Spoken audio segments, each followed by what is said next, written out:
I don't believe that anybody feels the way I do about you now.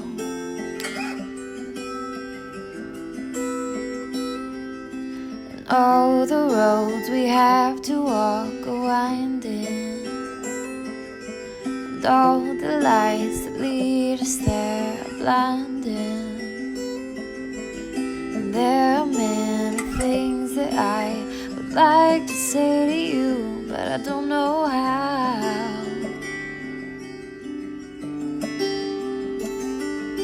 But maybe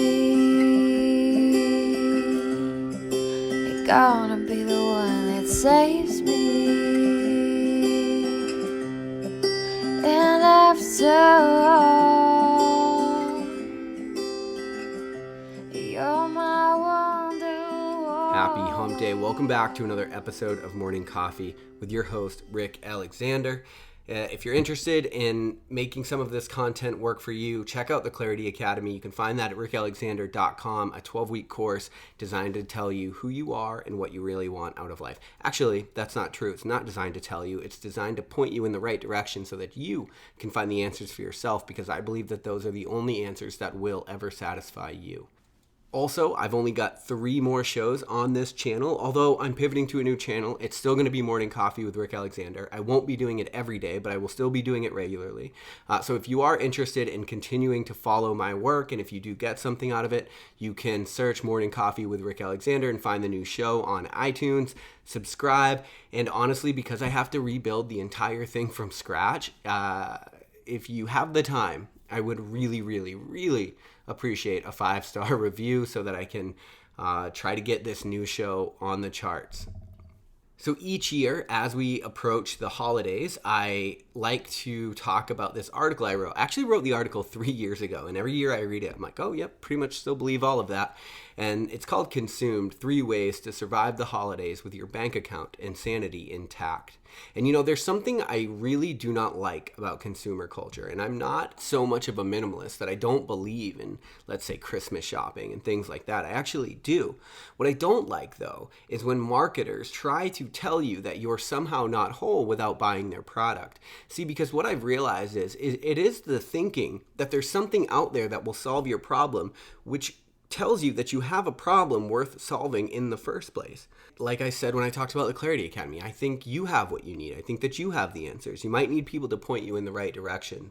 But so one of the things I don't like is how this time of year tends to be really owned by people that are not out for, let's call it, the greatest good, which is something I actually really, really believe in. So this year, we talked about it last year, but I'm going to read this article again. It's called Consumed: 3 Ways to Survive the Holidays with Your Bank Account and Sanity Intact. Black Friday, Small Business Saturday, Cyber Monday. Consumer culture burns me the fuck out.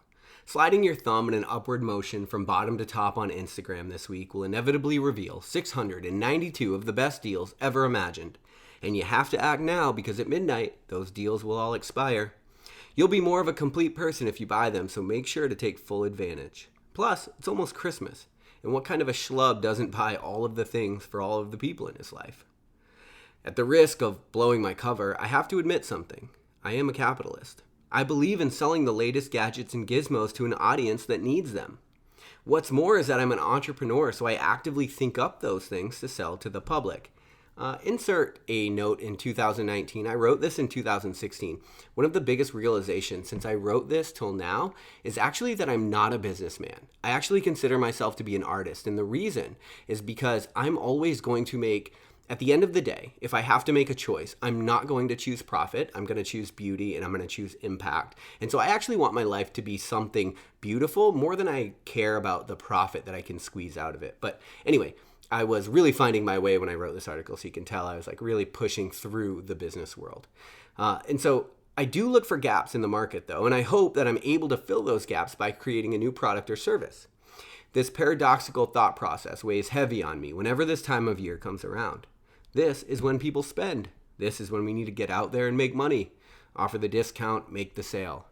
But I have no interest in a single person ever buying a single thing from me if they don't need it or can't afford it. The thing is that I, like most other people, have been sold something I didn't need.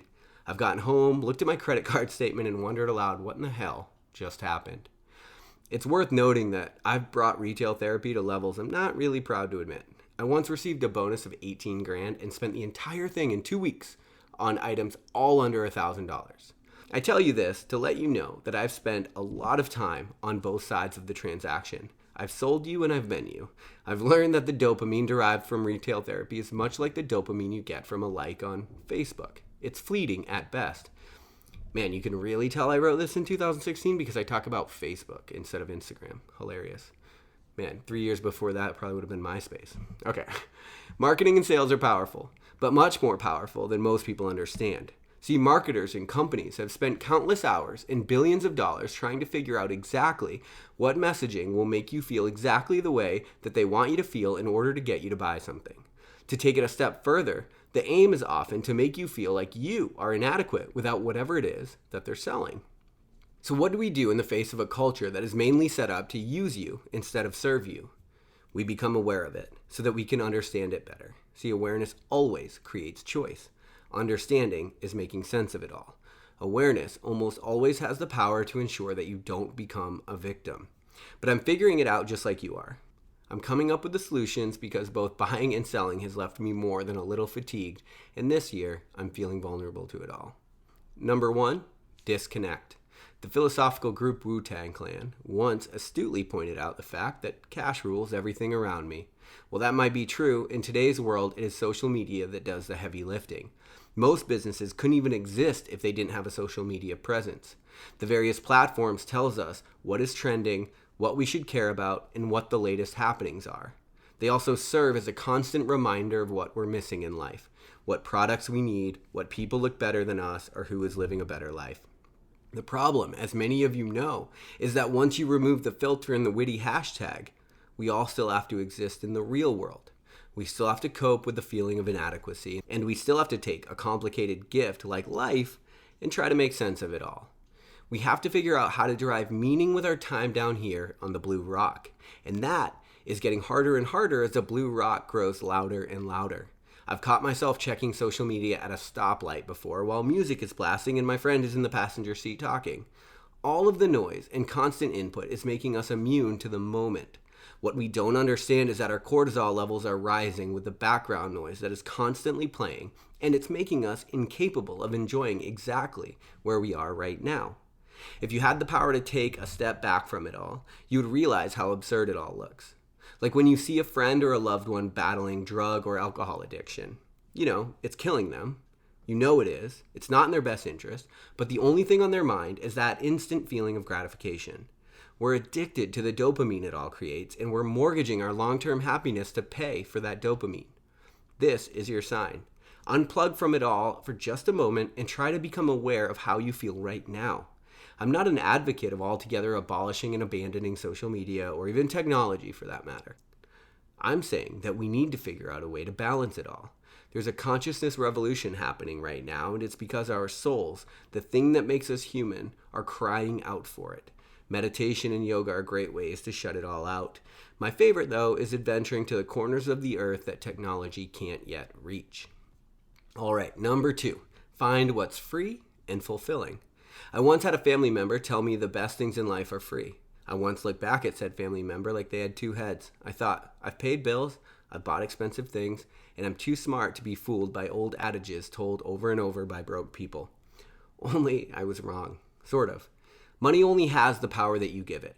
If you can buy things that serve as vehicles for experiences and value, then you're onto something.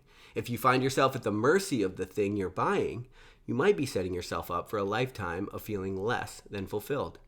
If you're creative enough, though, you can find things that give you lasting happiness without ever spending a dime.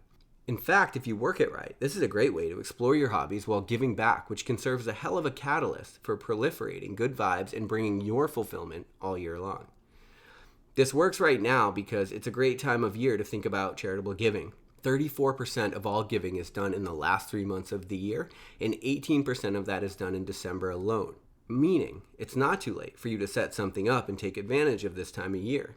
The first step is to figure out what cause you care about and what aligns with you. For me, the feeling of Christmas lost more and more of its appeal every year after learning that the fat guy didn't really stuff himself down my chimney. Whatever I get this year will be nothing compared to getting my first bike on Christmas while growing up, believing that Santa and magic were both part of my life. So now I've realized the best I can do is give that same feeling to someone else. Oddly enough, it seems to reciprocate. The more creative you can get, the better the reception will be. So what have you always wanted to do? What causes do you care about? Can you put some purpose behind your pursuit? This is the best time of year to do it. Instead of stressing about what you need to buy, you are elated with what you get to do. That paradigm change can turn a time of year that many dread into a wonderful way to enjoy your time and help others. All right, number 3, invest your time instead of your money. Do you ever wonder why every year you find it so damn difficult to buy gifts for your loved ones? The uncomfortable truth is that you don't know them that well. Not really. If you did, you'd know what to buy them. And you know what they need. Most likely beyond what money could provide. Most likely it's not because you don't care about them. It actually stems from the fact that most humans don't know other humans that well at all. On the outside, we all seem like we are the same, which makes us think we can base the needs of others off of our own. The reality is that we all respond dramatically different to affection, and that makes buying each other's love really difficult. The best place to start understanding the people in our lives is with our love languages. This isn't reserved only for significant others or people we have a crush on. Understanding different people's love languages will help us be better friends, family members, and citizens. In effect, it's the way that each of us are able to be communicated to. If you know that, your efficiency in showing up for others you care about is rapidly increased. If you know your girlfriend or boyfriend or whoever is affected mostly by spending quality time with you, then buying a diamond or whatever else is going to continuously fall short of the mark. That's just the truth, and we could all spare ourselves a significant amount of debt and stress if we could begin to understand how that might apply to the various people in our lives. Yes, it is the thought that counts, but as long as we are thinking about it, shouldn't we do so effectively? The holiday season is a time of year that seems to serve as a tipping point for Western culture. Everyone is on high alert as we try to meet quotas, show people that we care, deal with family members we pretend don't exist all year long, and in general, this puts us all into survival mode.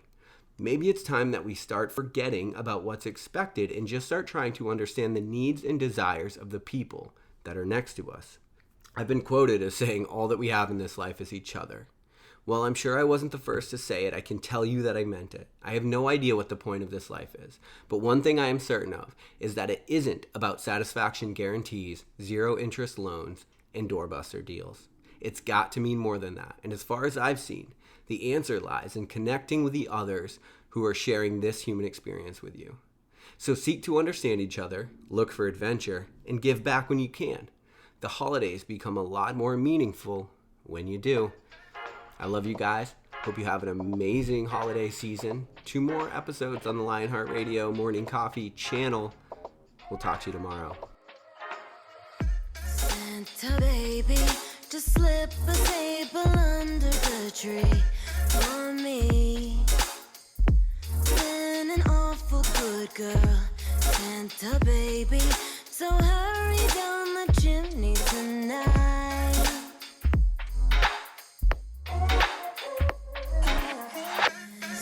Santa baby, a 54 convertible to light blue.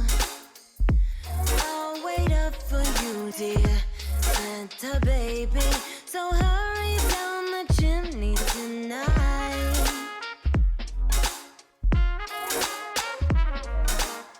Think of all the fun I've missed. Think of all the fellas that I haven't kissed. Next year I could be just as good if you check off my Christmas list. Santa baby, I want a yacht, and really that's not a lot.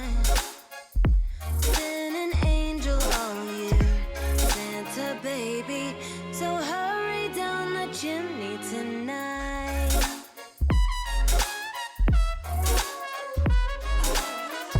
Santa honey, one little thing that I really